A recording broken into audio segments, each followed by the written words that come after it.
So is the Ahmadiyya Khilafat a dictatorship? The simple answer is no, it is not a dictatorship. This question can be raised by two types of people. You've got one who are religious and those who are irreligious. If it's the religious people who are raising this question, then this question or this allegation simply backfires to any other prophet who ever existed and any of their successors, because our system of Khilafat is no different to the divine leadership that they followed. When irreligious people ask this question, then it should be understood and it should be explained that when we talk about organized religion, unfortunately there is this impression around the world that in an organized religion you don't have the freedom to do what you want. You have to follow certain rules and regulations, and you're bound by a lot of laws. And when a leader comes into the equation, it becomes even more, something to worry about. So to such irreligious people, it should be made clear that when we accept the Khalifa, we do so willingly. When we perform the pledge of obedience to the Khalifatul Masih, we're not only pledging our obedience to Khalifatul Masih, but in fact, it's actually pledging our obedience to God Almighty. And we do so willingly. There is no coercion, and there cannot be any coercion in that sort of a pledge that you make.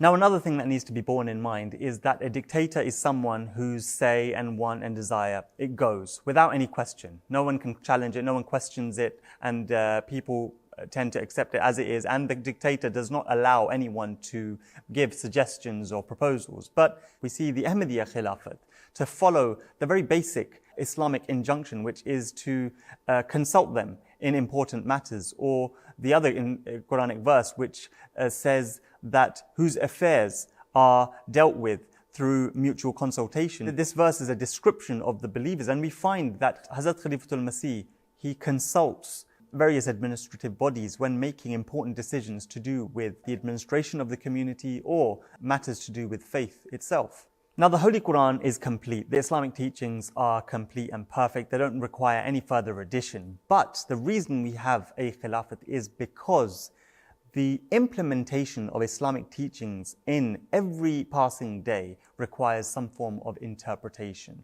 So whether we're talking about the era of social media, the era of the internet, or the era that we are experiencing nowadays, which is a global pandemic, we require some form of interpretation and direction in implementation.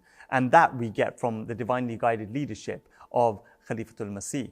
A dictator tends not to keep a close bond with their followers. They don't tend to keep a very close tie with their subjects. But the Khalifatul Masih has a very close and personal relationship with each and every Ahmadi Muslim around the world. The Khalifatul Masih writes to his followers. The Khalifatul Masih meets with his followers almost on a daily basis. And this is something which the Khalifa does to ensure that his followers are well and that they're pursuing the highest goals possible in every sphere of life. So is the Ahmadiyya Khilafat a dictatorship? The answer is no. It is not a dictatorship. It is far from such a thing. The Ahmadiyya Khilafat is such a leadership which the world is very unfamiliar with, because there is no equivalent that can be drawn or parallel that can be drawn to it in the world that we know today. But the Ahmadiyya Khilafat is something that the world is in desperate need of.